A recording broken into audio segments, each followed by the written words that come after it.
Actual budget कसं बनतं, त्याला कायदेशीर मान्यता कशी मिळते, त्यामध्ये काय काय सगळ्या प्रोव्हिजन्स ते सगळं आपण समजून घ्या। सगळ्यात अगोदर आपण काय पाहूया, फॉर्म्युलेशन ऑफ बजेट म्हणजे संसदेमध्ये अर्थसंकल्प मांडण्याच्या अगोदर तो कसा बनविला जातो हे आपण सोप्या भाषेत समजून घ्या। चला एक सोपी प्रोसेस मी अगोदर तुम्हाला काय करतो, थीम सांगतो।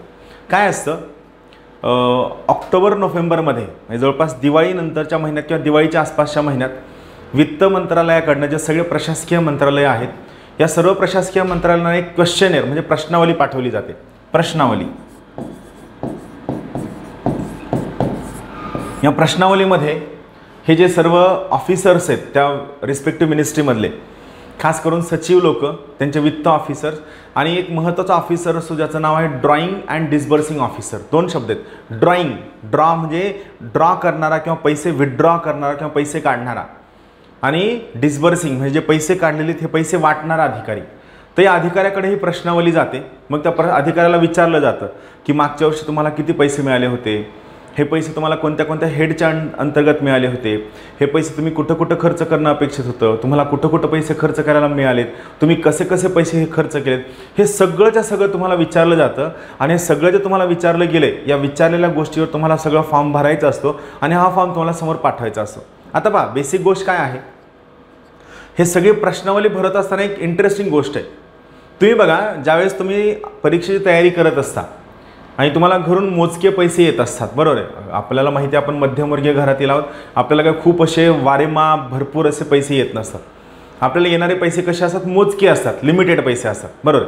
आता जेव्हा तुम्हाला हे मोजके पैसे येत असतात तर त्यावेळेस गोष्ट कशी आहे, सिंपल कन्सेप्ट आहे।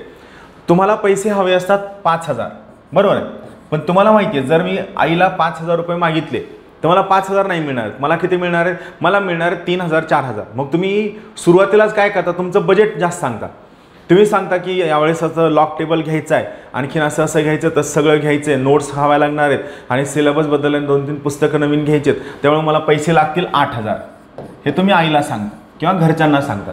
मग घरचे काय म्हणतात की आता आपली पण तंगी सुरू आहे, बी बियाणं घ्यायचं आहे, सगळं करायचं आहे, तर मी तुला काय करते, आता 5,000 रुपये देते। आलं लक्षात? मग तुम्ही डिमांड करताय 8,000ची आणि तुम्हाला मिळतात 5,000। तर ही जी प्रक्रिया आपल्या घरामध्ये राबविली जाते, सेम प्रक्रिया बजेट बनवताना सुद्धा राबविली जाते, काहीही फरक नाही।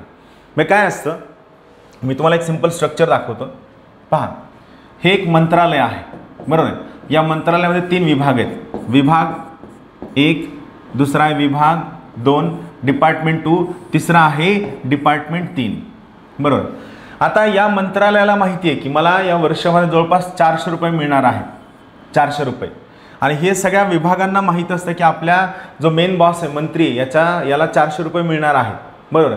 मग हा विभाग, याचा जो सचिव असतो, हा काय म्हणतो, मला इथून इथपर्यंत रस्ता बांधायचा, यासाठी मला सगळे टोटल पैसे लागणार आहेत 200 रुपये। मग हा पण काय म्हणतो, मला इथून इथपर्यंत रस्ता बांधायचा आहे, याला मला पैसे लागणार आहेत 200। दोघांनी काय केलं, आपण आपली डिमांड 200 मांडली। आणि D3 सुद्धा काय म्हणतो, मला सुद्धा 200 रुपयांची गरज आहे। आलं लक्षात? मग ते काय करतात, स्वतःचं डिमांड जास्त मांडतात आणि सोबत काय करतात, सेम कामासाठी 2दा पैसे दाखवतात, एक इन्फॉर्मली। मग यावेळेस मंत्री काय म्हणतो की ठीक आहे, तुम्हाला 200ची गरज आहे, पण हे कामाचं ओव्हरलॅपिंग होतंय, मी तुम्हाला 100 देतो, मी तुम्हाला 100 देतो, आणि हे जे डिपार्टमेंट आहे हे महत्त्वाचं आणि सेपरेट डिपार्टमेंट आहे, याला 200 देतो। या सोयीनं काय झालं, तुम्ही मागणी जरी 100ची केली असेल, 200ची केली असेल, तरी तुम्हाला ॲक्च्युअल किती मिळतात, फक्त 100 मिळतात, तुम्हाला किती मिळतात, 200 मिळतात।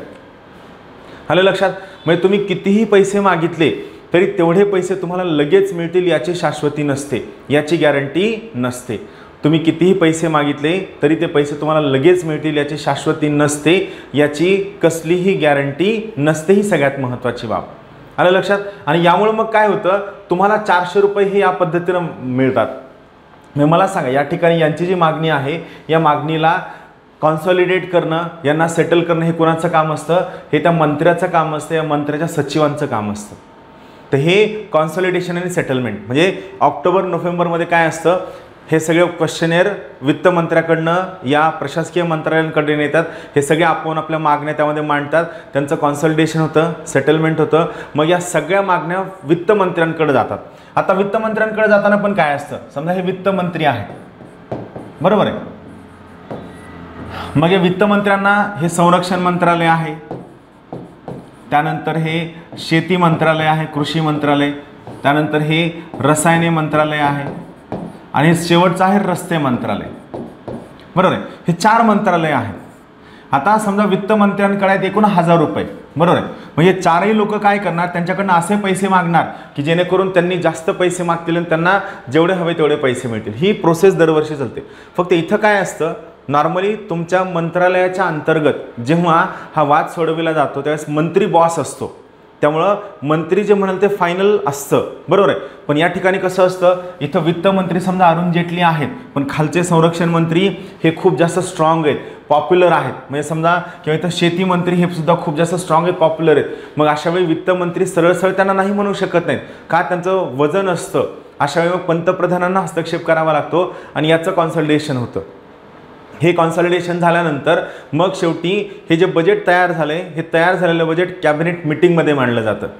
कॅबिनेट म्हणजे काय, अत्यंत महत्त्वाचे पोर्टफोलिओ किंवा अत्यंत महत्त्वाचे डिपार्टमेंट होल्ड करणाऱ्या सर्व मंत्र्यांना आपण कॅबिनेट मंत्री असं म्हणतो.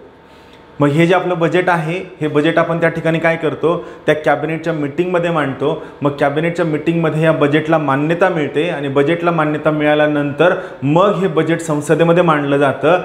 लक्षात ठेवा, कॅबिनेटच्या मीटिंगमध्ये बजेटला मान्यता मिळाल्यानंतर बजेटमधील कोणतीही तरतूद ही लोकांसमोर येता कामा नये, कारण 2 सगळ्यात महत्त्वाची वाक्य आहेत जी खूपदा परीक्षेत विचारली गेलेली आहेत.